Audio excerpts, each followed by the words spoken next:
Most of you know me. I'm T.J. O'Neill from over at the VA. And what I'm here to talk about is a source of ongoing frustration and anxiety for me, which is, what are we going to do with this outmoded, antiquated technology that we currently have for renal replacement therapy?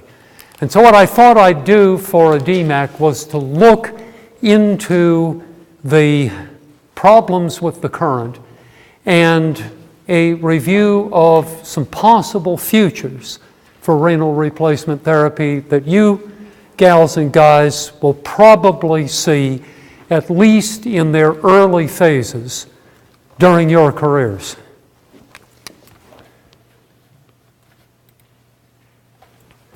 Now, if I can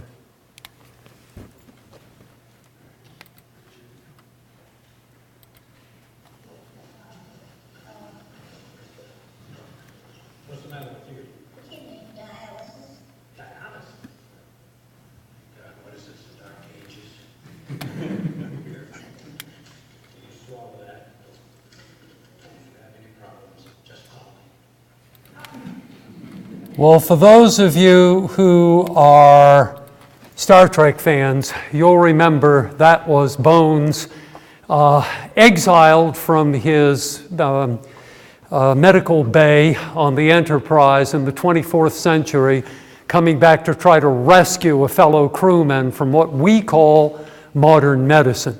And that pill he gave her, a few minutes later, they're pushing their crewman out the door, and she's sitting up in her gurney yelling, "That's him, that's the one who gave me the pill that rebuilt my kidney. He's the one."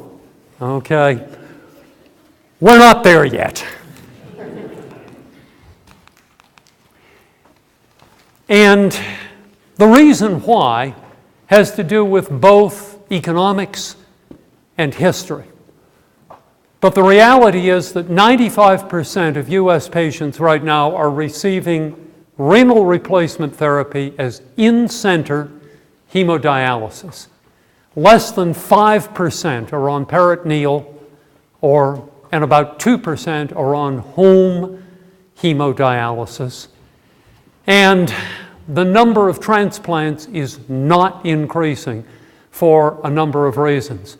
Now, what that boils down to is a lot of very sick, chronically ill, unhappy, inconvenienced patients who are having to travel 3 times a week, anywhere from 10 miles to 50 miles, to and from a dialysis center so that they can get 3 to 4 hours of treatment, feel tired, exhausted, cramped, headachy, nausea, vomiting, sometimes with hypotension, go home, spend the next 12 to 18 hours attempting to recuperate, and then do it again, 156 times a year. That distribution is a result of history. Those of you who have been through the nephrology rotation will remember that when the article came out in Life magazine around 1968 and basically pointed out that there were teams of 6 people who were attempting to decide who got the 50 to 75 dialysis machines that were available in the U.S. at that time, most of which were prototypes, and in fact one of which was a repurposed Maytag washing machine, would be able to survive, and the rest would die of uremia. And when that went to Congress just before an election, Congress panicked, said, how much money do we have to throw at it? And a very good man by the name of Karl Gottschalk, looking at the available data and based on scarcity economics, said, well, for the 750 people each year who will be on chronic dialysis, it's going to cost $7 million. Congress never looked at the details, said, this is wonderful, we just spent $100 billion putting a man on the moon, so we're going to go with hemodialysis and transplant. Peritoneal wasn't even a figment of clinical reality at that time, and so the U.S. and entrained the rest of the world, launched on building hemodialysis machines as fast as they could, and we evolved into what we have today, which is uneconomical, unclinical, inconvenient to the patients, and totally illogical as well as expensive. But medicine is not always what you would like it to be. It is what you can get money for and what you can get support for. So that from the white line up is people who are not on in-center hemodialysis in the U.S. today.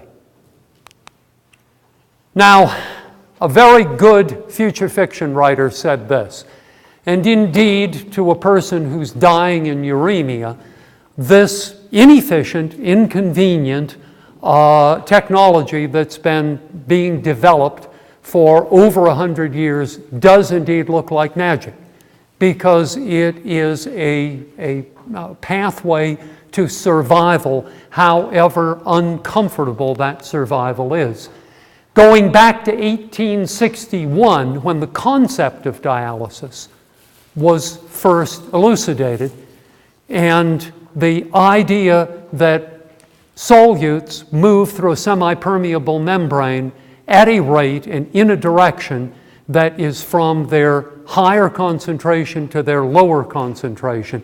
That simple chemical statement evolved through over 100 years of incremental technological improvement, has led to a technology that today supports over 600,000 patients in the United States at over 6,500 community dialysis units, fueling huge medical combines like Fresenius, DaVita, National Medical Care, and others to provide this life-sustaining service. And, you know, here we are in 1961, dialysis using a domestic washing machine.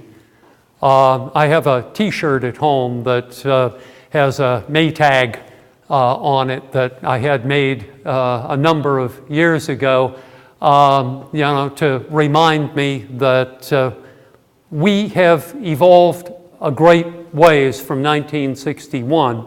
Home dialysis was actually introduced very early on. In fact, the VA was one of the first organizations that would actually go and plumb and electrify houses in order to do home hemo. But technique survival in those days was so short because the infrastructure and the education didn't exist, and the machines were so complex and so difficult to operate that it died out. And when it died out, the large vendor-operated clinical dialysis centers came in to take up the slack.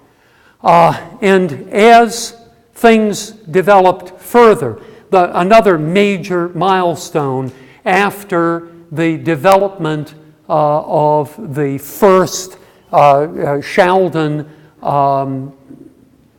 AV shunts and the Scribner shunts back in 1960, it wasn't until 1966 that the first internal AV fistula was developed.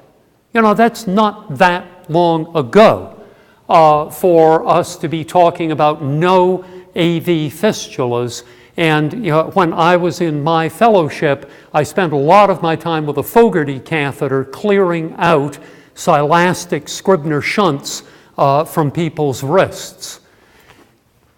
Incremental technological advancements with the discovery that, yes, Virginia, aluminum in the piping and aluminum dissolved from the walls of aluminum water containment vessels in a setting of alkaline water supplies can cause not only bone problems and anemia, but dementia with entire dialysis units dementing as a process until the source of the aluminum was discovered.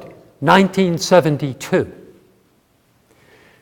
Hemofiltration, introduced in 1975. Remember, renal replacement therapy is not just the removal of solutes, it's also the removal of excess salt and water from the extracellular fluid volume. And with the right technology, with the right volumetric ultrafiltration, and a properly designed semi-permeable membrane, you can separate the two so that you can do very little instantaneous hemodialysis and a lot of fluid removal and replacement, or a lot of solute removal and virtually no fluid replacement. And these two were not really separated out by the available machines until as late as 1975. In 1977, this was advanced to continuous arteriovenous hemofiltration. I've told a number of you that have circulated on the nephrology service about putting a 10-gauge Kramer catheter into a femoral artery and one into a femoral vein and clamping an Amicon filter, taping it on the patient's leg and producing immediate ultrafiltration using that. But it wasn't until about 1992 that this became continuous veno-venous hemofiltration. Dialysis-related amyloidosis. Incrementally we're finding out what's wrong with this process. Beta-2 microglobulin is not well filtered by the semi-permeable membranes of dialysis. It tends to build up. And when it does, it forms a type of fibrillary disease resembling amyloidosis. And then finally, 1986, recombinant erythropoietin. 86. Until then, every dialysis patient, except the ones with polycystic kidney disease, where anemia is relatively infrequent, had to get 1 to 2 transfusions of packed red blood cells a month to keep out of a hemoglobin of 7 or 6. We used to think that a hemoglobin of 8 was great for a dialysis patient, and in an era, 1986, when HIV had just barely been discovered in 1984, it was a panic. Every time a dialysis patient looked at a unit of blood and thought, is this going to be the time? So, dialysis as it exists today is certainly not perfect. Any of you have seen the aneurysmal and pseudoaneurysmal vascular accesses that our patients have to deal with, either grafts or fistulas. A graft lasts 18 months to 3 years. A fistula anywhere from 3 years to 10 years if it's well used. But a lot of dialysis units get lazy and stick them in the same place every time, and eventually even a good fistula blows up into 2 big aneurysms. Dialysis itself is complicated by a number of problems that have to do with the fact that your kidneys are working 24/7, 52, and that dialysis treatment is only active for 3.5 to 4 hours, 3 times a week, for economic reasons. And so you're introducing huge changes in the intravascular and extracellular milieu over a very short period of time, while the body is desperately trying to compensate. And all of those side effects during dialysis and the side effects after dialysis can be either ranging from mildly unpleasant to crippling to our current dialysis patients. And then there's the emotional fatigue of 3 treatments per week per life. That's 156 two-way visits to your friendly dialysis unit with 2 needle sticks in an arm or leg 156 times a year, as long as you want to live, or until the accelerated atherosclerosis of your dysregulated phosphorus calcium metabolism accelerates your cardiovascular disease and you die, as 85 to 95% of dialysis patients do, of cardiac sudden death at some point. So that boils down to a 17.5 to 20% annual mortality for hemodialysis patients, roughly the same as some breast cancers, and most of it occurs, as you might expect, in people with hypertension and diabetes, which currently hypertension and diabetes are 95% of the dialysis patients in this country. And I suspect around the world where dialysis is widely available. Because back in the day when Karl Gottschalk was asked, what's it going to cost? He had a little table called Table 1 in his discussion, which excluded age over 65, diabetes, any malignancy, severe heart disease, severe lung disease. These were the economics of scarcity at the time. And Congress, without looking at Table 1, authorized Medicare ESRD, and the economics of scarcity disappeared, and now the comorbidities that dominate the lives of dialysis patients today rolled in masse. So, it's a tsunami. 600,000 dialysis patients, 2 million patients worldwide, 6,500 dialysis facilities in the U.S. Most are freestanding outpatient clinics. Freestanding outpatient clinic. What does that mean? That means that your nephrologist, who can write and modify the orders, is anywhere from across the street to 50 miles away seeing patients in a clinic while you're on dialysis. And if something goes wrong, the only way to get emergency help is to throw the patient in an ambulance and go code 3 to the nearest emergency room where no one knows you. So it's an industrial model to exploit economies of scale. And the reason for that, you'll see. 3 shifts, strict times to report and to be taken off. No time for delays and problems. If your fistula is bleeding, here are 2 pledgets or a plastic clamp and a pledget. Go sit in the waiting room and we'll come and check on you in 15 minutes because we need that chair for the next patient. Limited time for the nephrologist face-to-face interaction. CMS pays for 1 visit a month. Now you know why I put my office across from the dialysis unit. You need more face time. 156 treatments a year versus 182. Okay?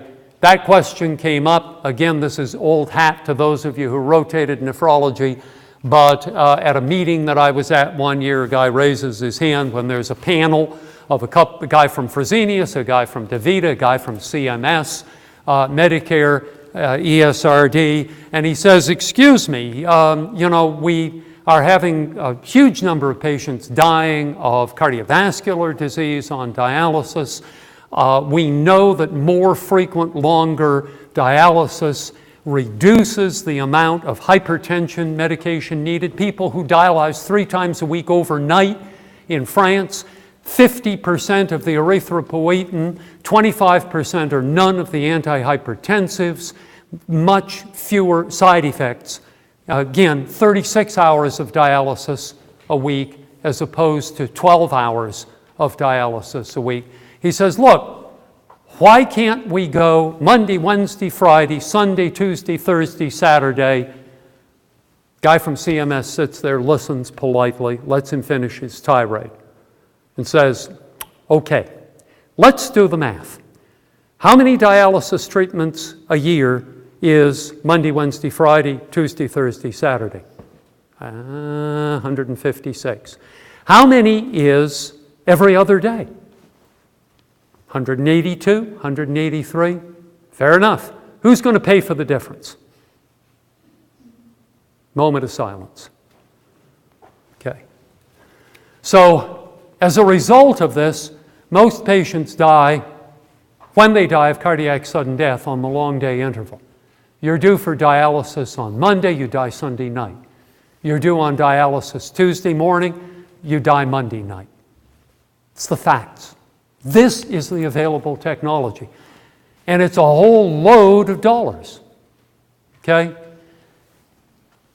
Somewhere between $70,000 and $80,000 as the technology has gotten better. Don't think that it's gotten cheaper. Per patient per year for hemodialysis. Around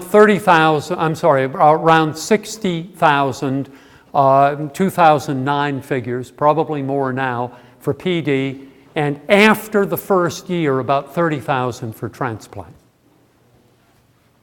Okay?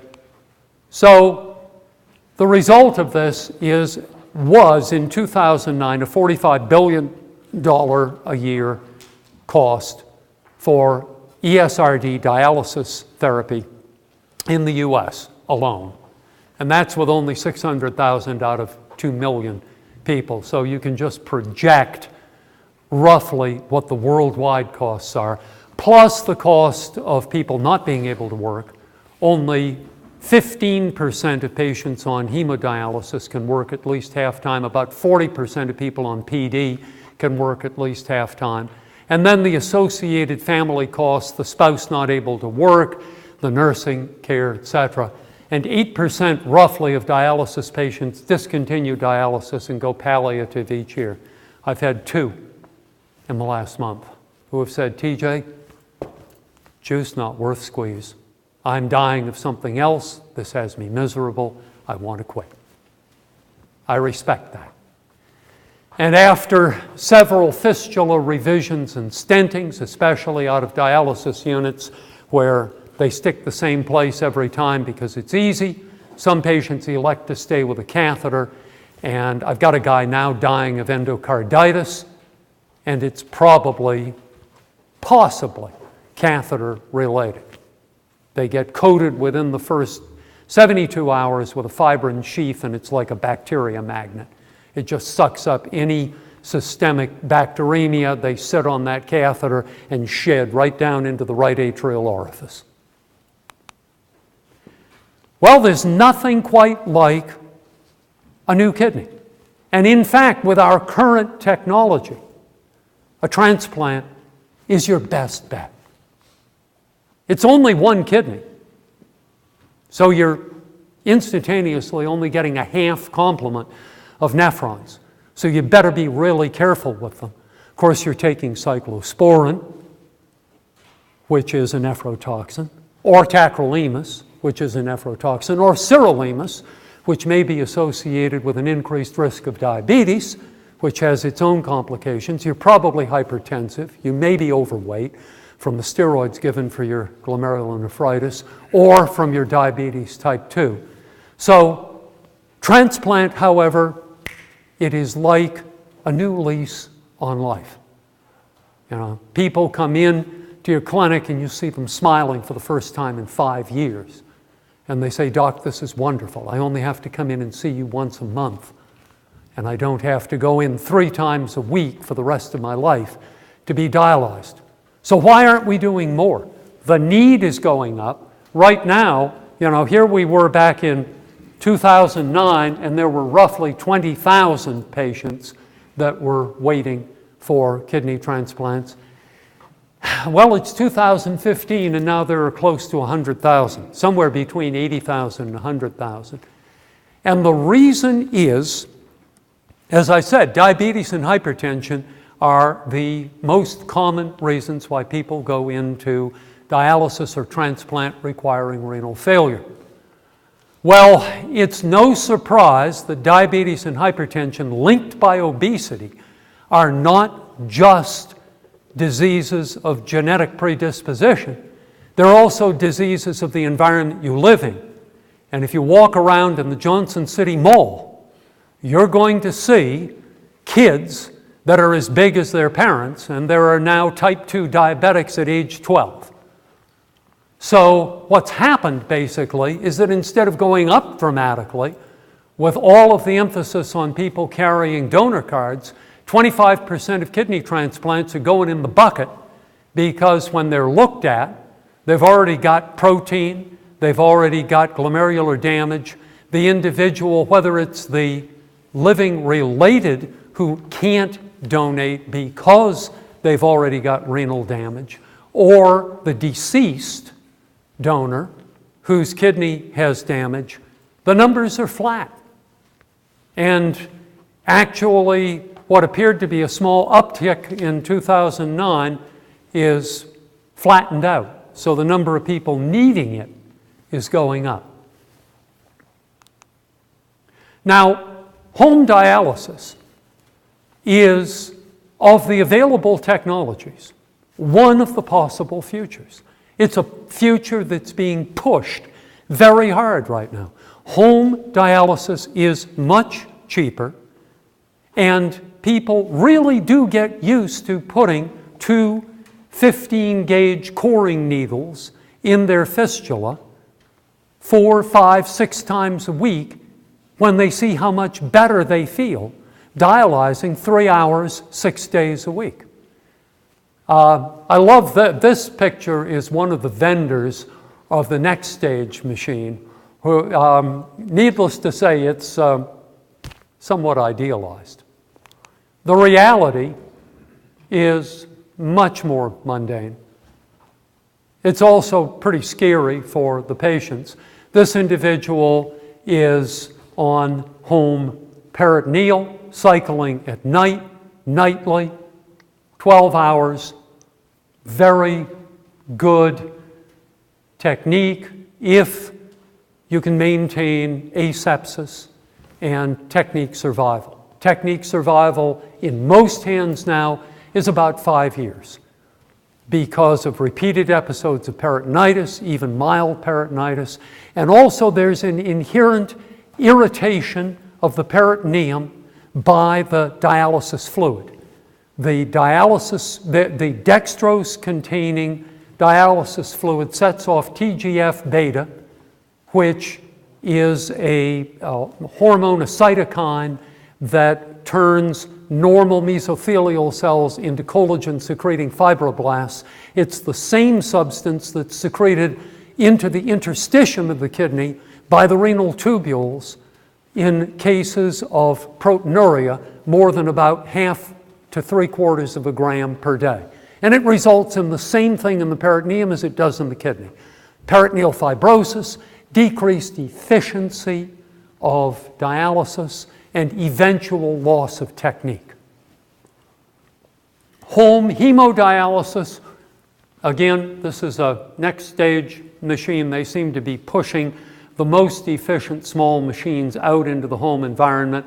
I thought you'd find that interesting. That is a gentleman in China who could not afford dialysis, and so he built his own hemodialysis machine, put it in his bathroom, and dialyzes himself for 3 hours, 6 days a week, using a totally homebrew dialysis machine, including cooking up his own dialysate from chemical supplies bought downtown and sterilized water.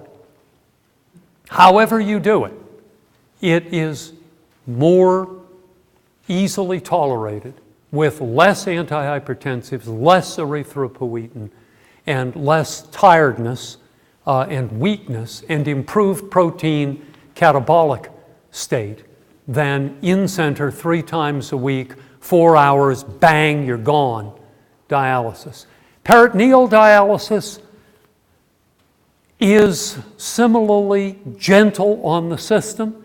If an individual doesn't have big risk for inguinal or umbilical hernias that tend to pop out very rapidly with the 3 liters of fluid in the peritoneum, or bad brittle diabetes, we're absorbing the glucose. Remember, dialysis works both ways.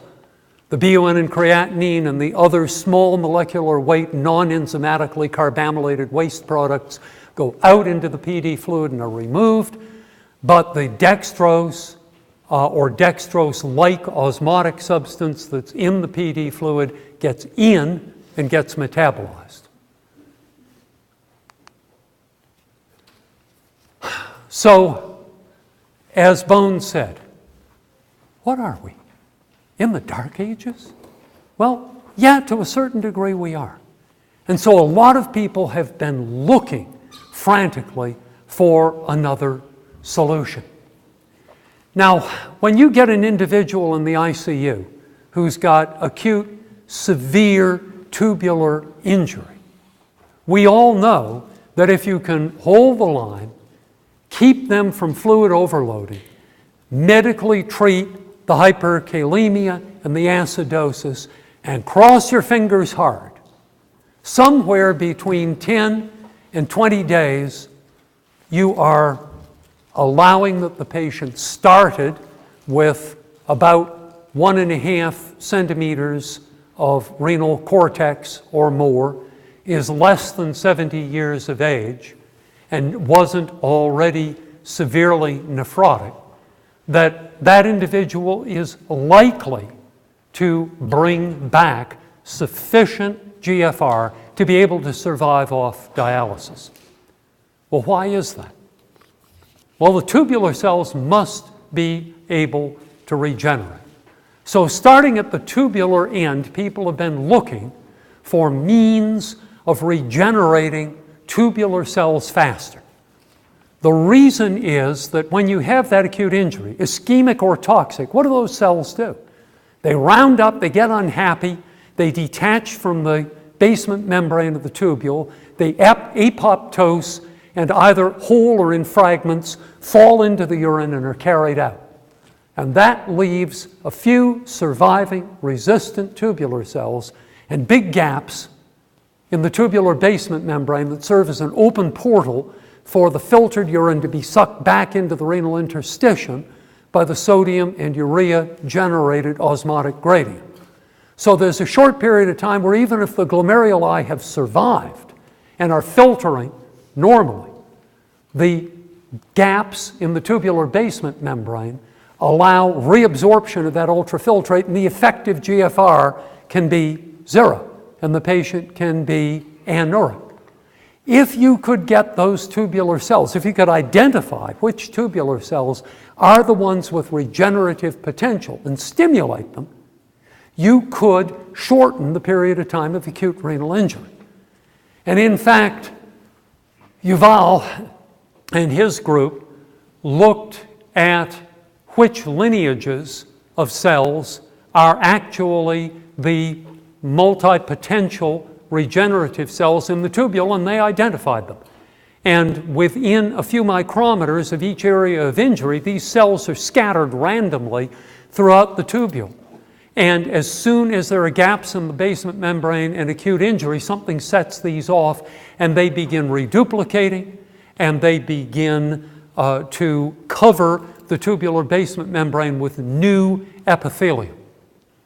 And over extended periods of time, this subset of epithelial cells increased, giving to large clonal patches of cells that became the new tubular lining, and the GFR improved along with that sealing, if you will. Well, okay, so the tubules can regenerate. How about the glomeruli?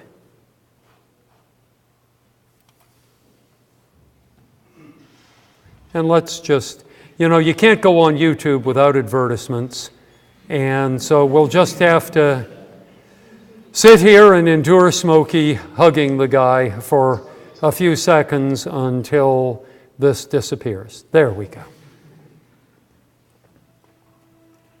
Now, what we've got is an incredible dance. When I first looked at this, for those of you who have seen 2001: A Space Odyssey, I almost felt like this was the introduction to the scene of the space station. I mean, this dance going on in the fetus is an incredible mixture of cell types coming together over a relatively short period to form the adult kidney. And it starts with glomeruli without tubules and in a very primitive nephron, in a streak alongside the notochord, and that streak of mesoderm running all the way down to the cloaca, then begins an evolution, a very rapid ontogeny into the pronephros by day 23. And meanwhile, down here in the cloaca, the initial mesonephric duct after the pronephros formed begins to grow down, and the pronephric glomeruli are beginning to break down and be reabsorbed by the body, and that mesonephros is growing down.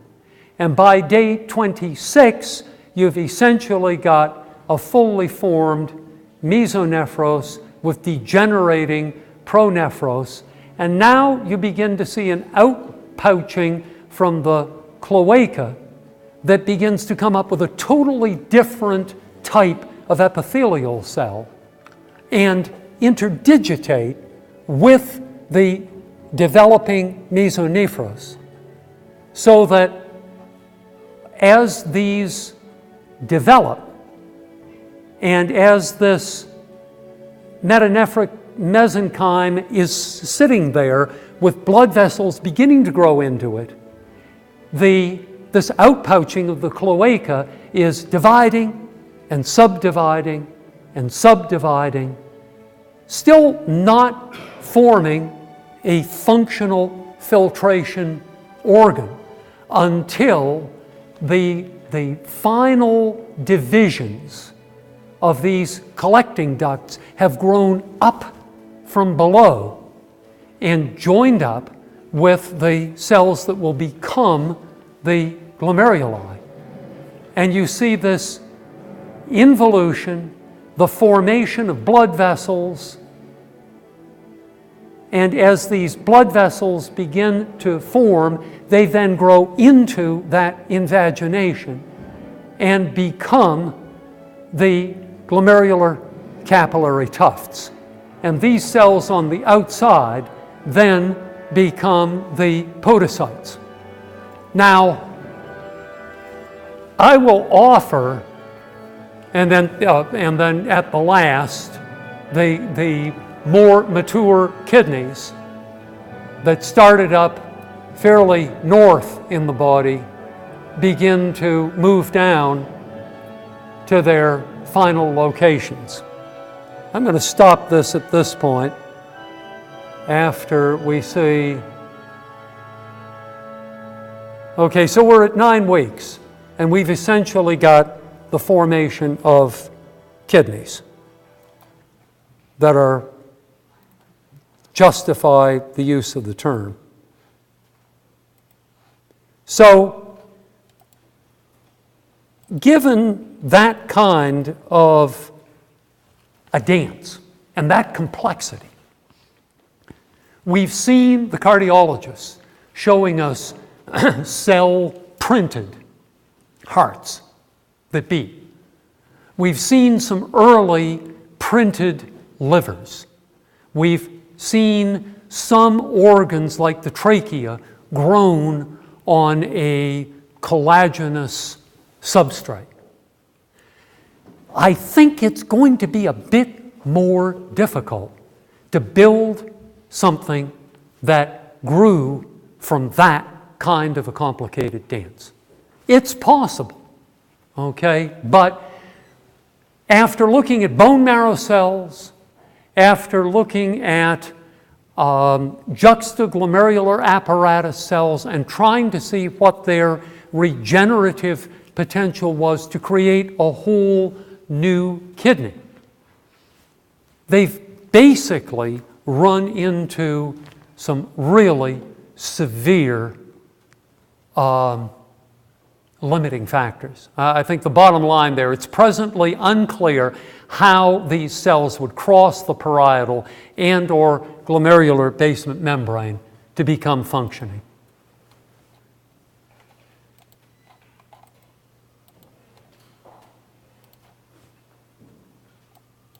Okay, we are going to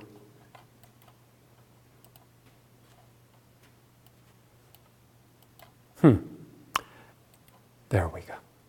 So, you know, Bones pulled out that pill and handed it to that woman, and her kidneys regrew in the space of about 15 minutes.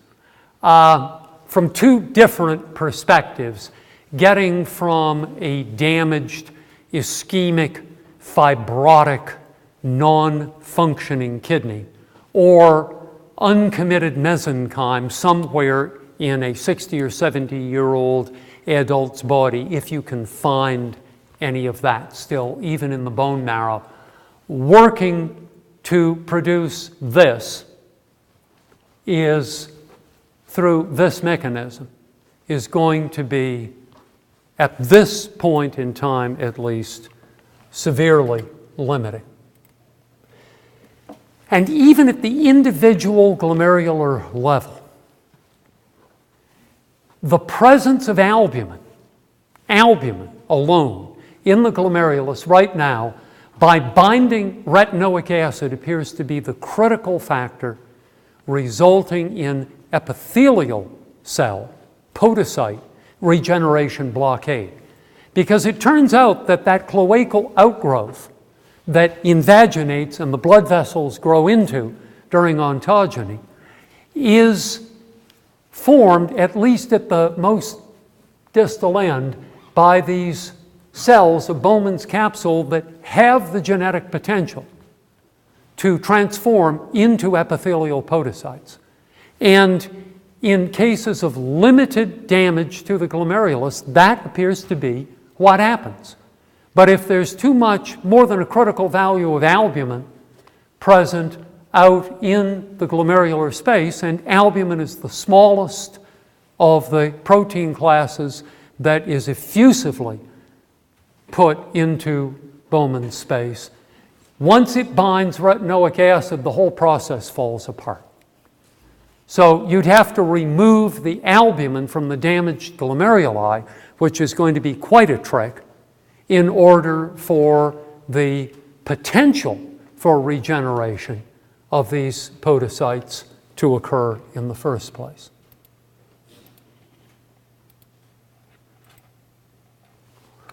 So I think that this statement by Little out of the 2006 JSON probably sums it up best.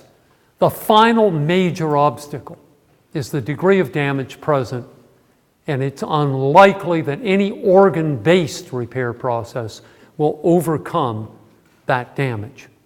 Even if an adult stem cell population does exist in the adult kidney, would it remain in an end-stage kidney? Now, there have been some more recent experiments in which fetal-derived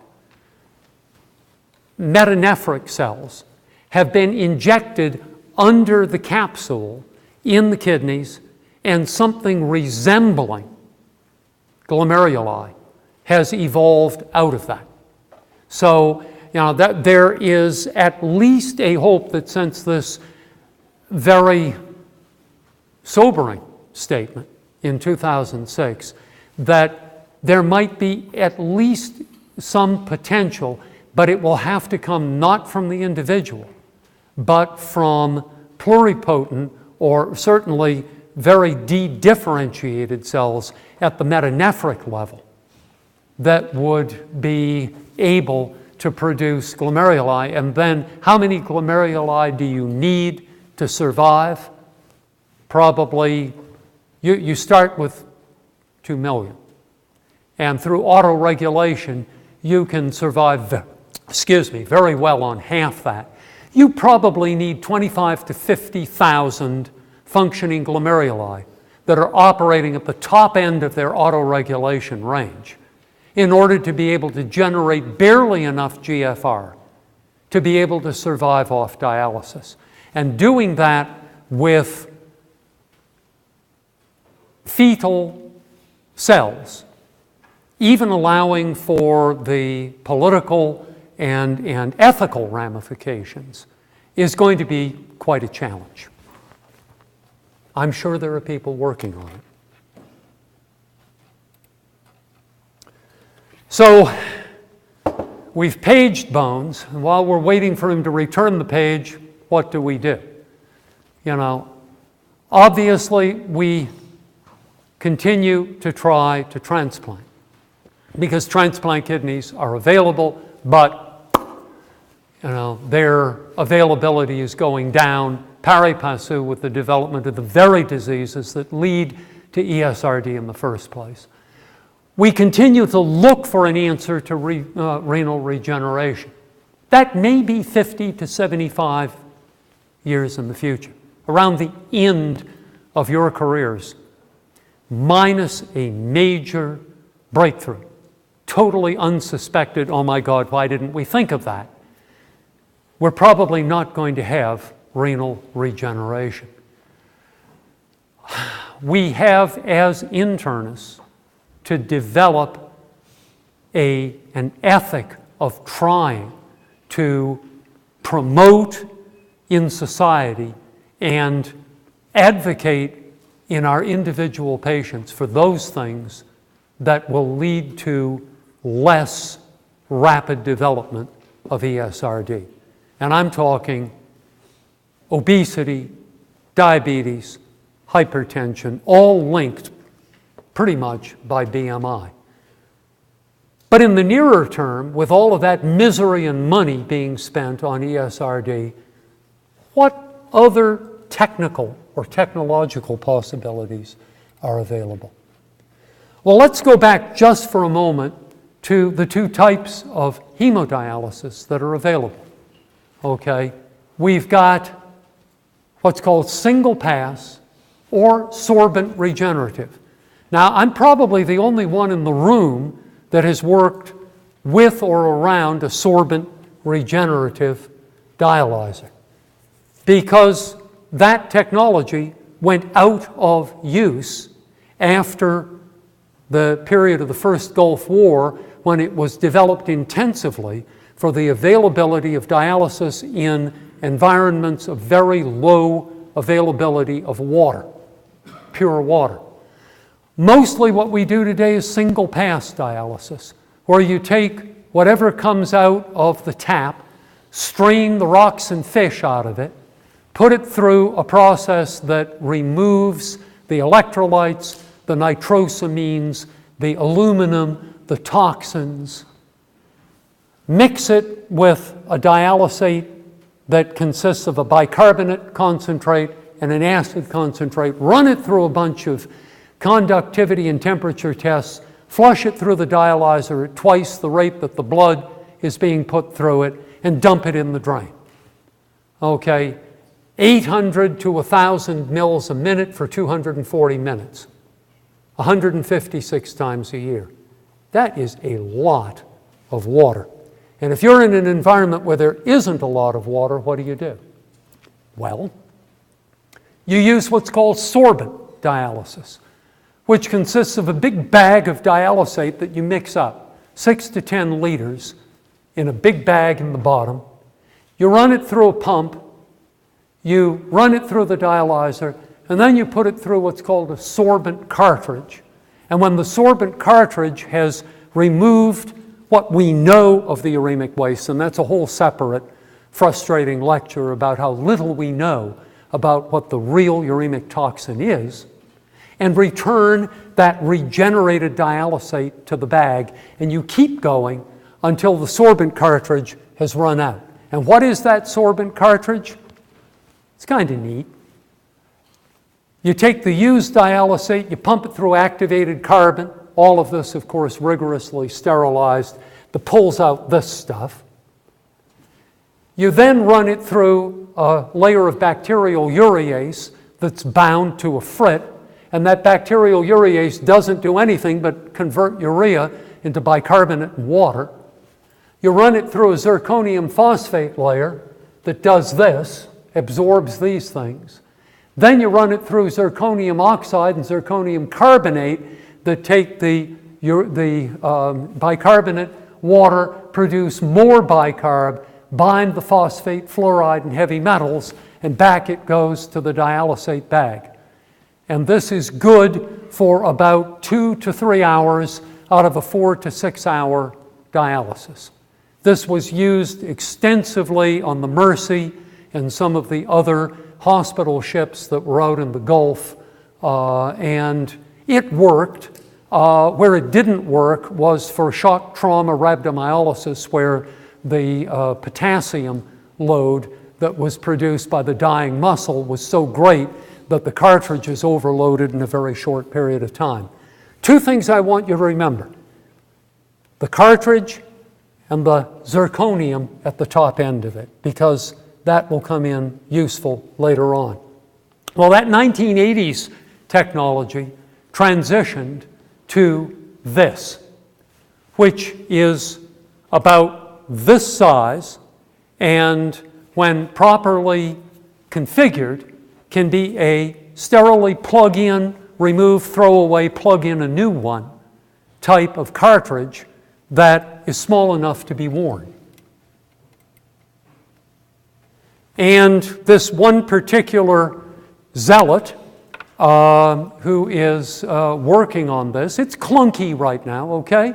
But any of you have seen the photographs of the dialysis machines that Kiel used, or the ones that were used in the 1950s, know that clunky technology. Remember, a cell phone used to occupy the size of a briefcase. No, that's before you guys' time. You know, and could only do one thing, make a phone call, and the batteries lasted 4 hours. So similar technology with enough need and money thrown behind it, this is in the process of turning into this. Okay, 10 kilos. Yeah, it's still big. Wear a belt, you have a lumbar catheter or a PD catheter, you use that cartridge to regenerate the PD fluid or to regenerate the dialysate that's working on the blood, and what you wind up with is portable, wearable, 8 to 12 hour a day dialysis while you walk around, work, don't get cramps, don't get hypotension, don't get nauseated, because the changes in your metabolic milieu are occurring slow enough that your body can compensate for them. And when it's peritoneal dialysis, it's basically the same idea. The peritoneal cavity is connected through the PD catheter to this thing called the AWAC system, which, by the way, is under stage 2 FDA trials currently in the US. So this is reasonable in the next 5 to 10 years that you might see this out in your clinic.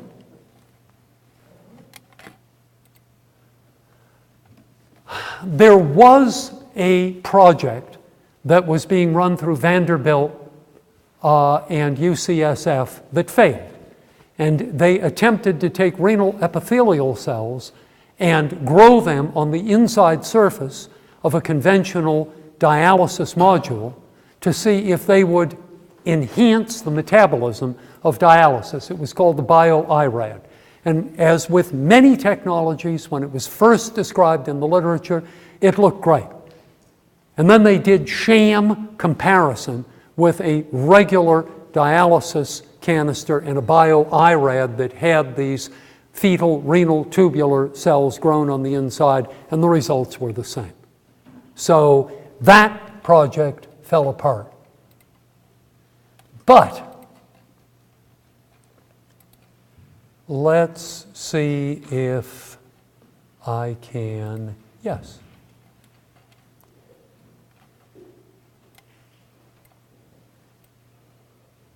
This has a bit to load.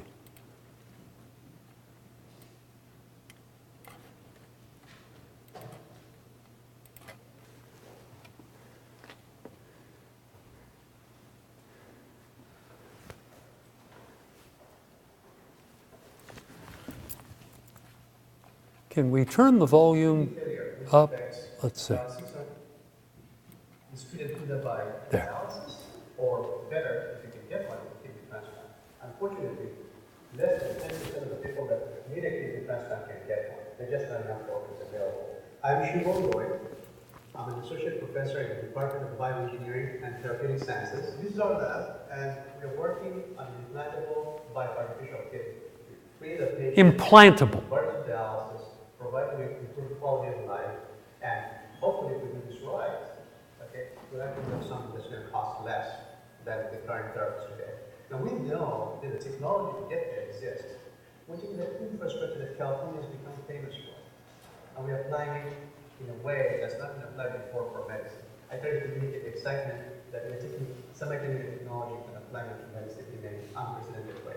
So a current dialysis machine is the size of a refrigerator, and the key component in that is a dialysis cartridge that's about 2 square meters of surface area. To get the same amount of filtration, we need 1/20th in the silicon filter. So we take these membranes, cut into little squares, we test each of the individual membranes for how they perform in terms of filtration. We challenge it with water and particles in the water that are very small, and we see how much water comes out and what particles come out. And still here is basically helping test the performance of this filter in a little cartridge. This information then gets fed back to the people that are helping us with membrane design or people who are helping us on surface modifications. We'd like to make sure the blood isn't clotted selective. So here I work with Zohora to basically take the membranes we have and we can coat them with special molecules that make them blood friendly. 3D printing is a big step in sort of helping us prototype. We can design different versions so we can look at it. Part of engineering is you gotta look and feel. Is the right size?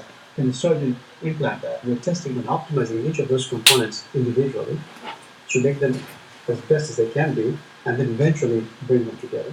So what we have here is the prototype model. This is fake blood. Coming out here is our fake urine. In practice, we won't need a pump because the silicon membranes are so efficient that our body's own blood pressure will be able to drive the filtration. And I feel excited when we're making progress. When I hear from patients, when I hear from physicians, when I hear from students, when I hear from the other engineers that we can do this. Look at the impact. There are 600,000 people who have kidney failure in this country, 2 million worldwide.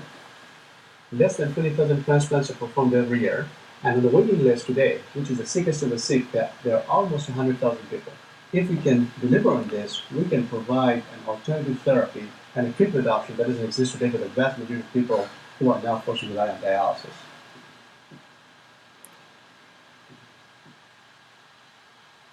So, wearable, implantable. It's a big promise, but I think they can pull it off.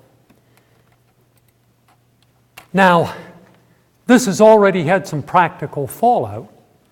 Remember back to the zirconium in that cartridge that we talked about? Well, New England Journal of Medicine, zirconium cryosilicate in hyperkalemia, 50 to 100 times more effective than Kxalate. 50-year-old drug, tastes like eating sand to take it 3-4 times a day. That zirconium out of the recycling cartridge turns out, and an even more advanced one called ZS9 is going to give us very short term, maybe within the next 1.5 to 2 years, a much, much more effective way of treating hyperkalemia orally. So even though we're a ways away from implantable or wearable, some of the metabolic problems are already being solved as a fallout from the development of this technology. And then there is a company called Kibo that's approaching it a whole different way, which is, the bacteria in your gut outnumber every cell in your body by 10 to 1. Those bacteria can be genetically engineered or trained to do useful things, like chew up urea and make other things out of it, or absorb potassium, or treat some of the chemical buildup that occurs in azotemia and put it to good use, and you flush it out of your system at the end of the day, and those bacteria simply regenerate and keep going. And every year at the American Society of Nephrology, this Kibo company is working a little closer and a little better now that they've got whole genome sequencing to be able to find out in animal models how to design a bacterium that you can take in a pill that turns your gut into something approaching a metabolic aspect of a kidney. So in sum, you know, we've got a huge problem right now. A large number of people, and an increasing number of people, who are going into ESRD because of societal and personal educational problems. We eat too much, we sit on our butts too much, we get too big, hypertensive, diabetic. That has long-term consequences. You know, the ideal solution is the social engineering one. But frankly, if the mayor of New York can almost get fired because he tries to limit the size of fizzy, sugar-loaded drinks, I don't think our current or any future predictable legislative body is going to act at the social engineering level necessary to get us out of this problem. But within the next few years, some significant pharmacologic, possibly biologic, and 5 to 10 years down the line, wearable and implantable technologies may ease the distress of some of our patients. And I urge you to watch this space, because one way or other, it's going to happen. Which direction it will take, there are several possibilities there. I'll shut up now and ask, are there any questions? If not, I thank you for your time. I appreciate you.